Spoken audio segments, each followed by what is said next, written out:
Welcome back. I'm Daryl Power in for Paddy Daly, and we're going to go to the MHA, Pam Parsons, for Harbour Grace, Portagrave. She is on the line. Good morning, Pam. How are you? Good morning, Daryl Power. How are you today? I'm in the best chair in the world. How do you think I am? You know what? You do a fine job when you're there. Thank the only you. thing, I can't wait to hear you sing some music again. I always say that. I think I usually sing in the last half hour. Yeah, there you go. Okay, so no, it's been a great week. I heard your preamble there. You talked a bit about the House Assembly, of course. We kicked off the week by electing our Speaker on Monday. So we've got the first week down, and I want to congratulate my colleague, MHA Scott Reid. He represents the district, a lovely district on the West Coast. And he's in the chair, and, it's going to be baptism by fire for him because, as you know, the House is in session, so there's no actual time to train. So he's right in the middle of it right now, in the thick of it. Did you think about it yourself? I certainly did, and as you know, of course, I put my name forward in just previously for the Speaker's chair. I gave it some thought. A lot of people approached me. A lot of people encouraged me to put my name forward. But I think when you take on a job, you've got to have that fire in your belly. That's what you want to do. And right now, I'm known to be a bit of a feisty, I guess, advocate. I advocate a lot for my district, a local MHA. And by putting yourself in the Speaker's chair, as you know, it kind of puts you in a position where you're neutral. You can't get up in the House Assembly and speak to legislation or speak to priorities in your district. So it kind of limits your role that way. However, having saying that, I definitely am interested in the Speaker's chair in the future, and you can count on seeing my name on that ballot. In the near future for that position.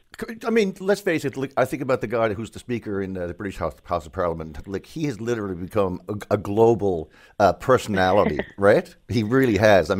Order is something that everyone has been saying recently. But anyway, yeah. That is. I also want to talk about the recent news. Well, there was a celebration, a big party for a great man the other night, John Efford. But Absolutely. It was also and he's worth celebrating because he has done a lot for his district, and he's been a really, really strong member of the House of Assembly, and for quite some time, seven terms? 7 elected times, 7 consecutive terms. John Efford was elected. Yep. That's amazing. But that celebration was also tarnished a little bit with the unfortunate news that he's actually dealing with Alzheimer's disease. Absolutely, and you've seen him. He's talked about it publicly now, in our media, our local media here in the province, and I commend him for embracing this, and taking it on.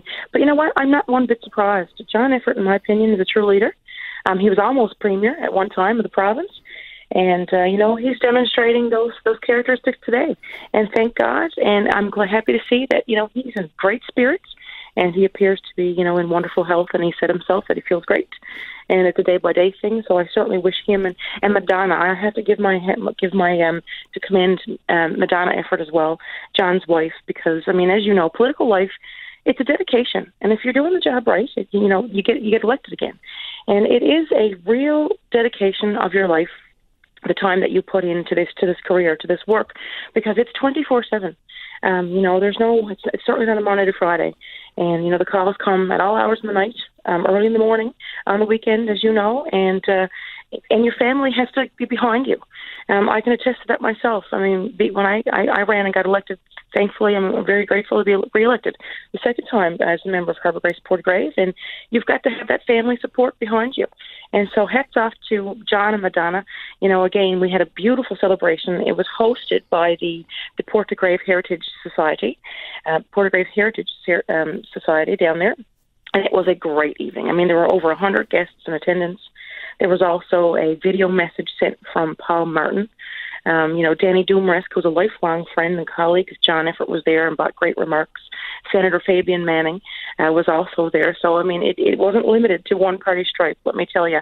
A lot of people came together to celebrate John and, to recognize and thank him for the great contribution he's made to not just the people in the district or the riding of Avalon, but in Newfoundland and Labrador and Canada. Everywhere I've gone and traveled as an MHA to a conference, in different parts of Atlantic Canada, when I introduce myself and tell them where I'm from and what district I represent, of course, Harbour Grace, Portagrave, automatically say, oh, that's where John Efford comes from. So he's known. He's Yep. a trailblazer. And what I like about John, he was genuine. I pride myself on being that same kind of MHA. Was he helpful to you? Absolutely.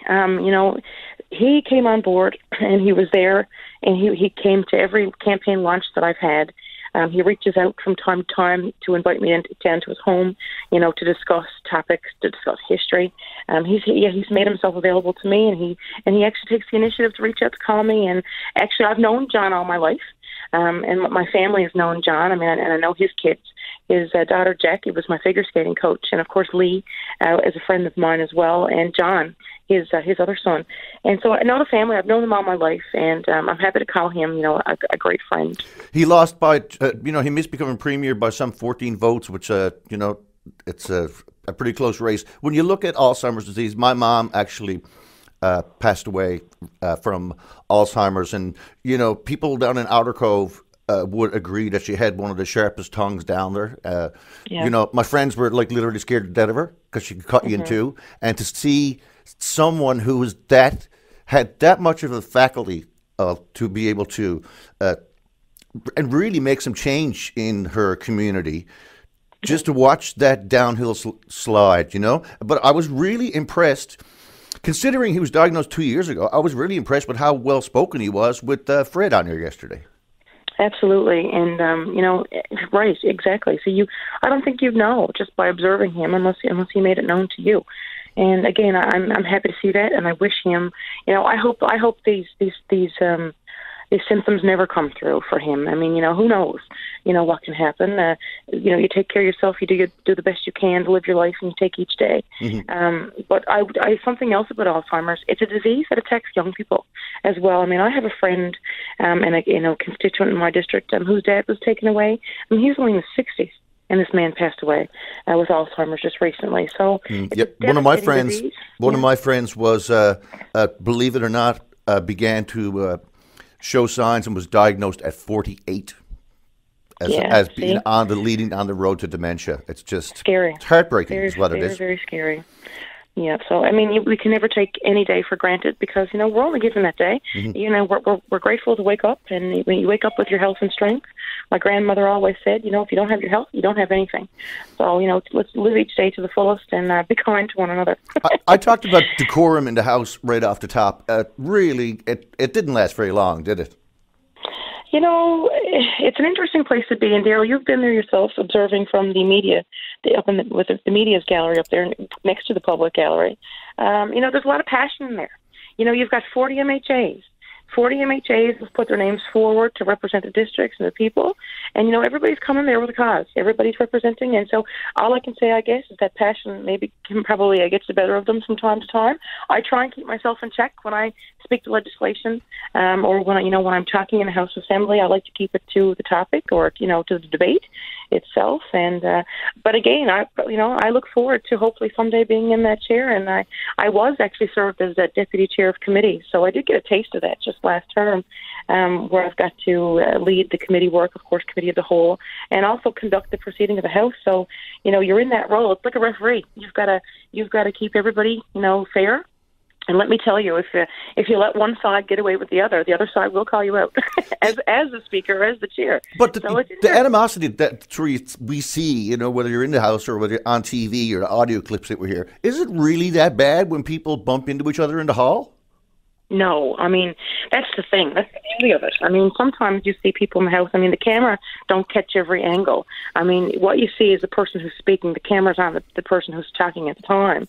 But they may say something and then give a little wink or a chuckle to their colleague across the aisle.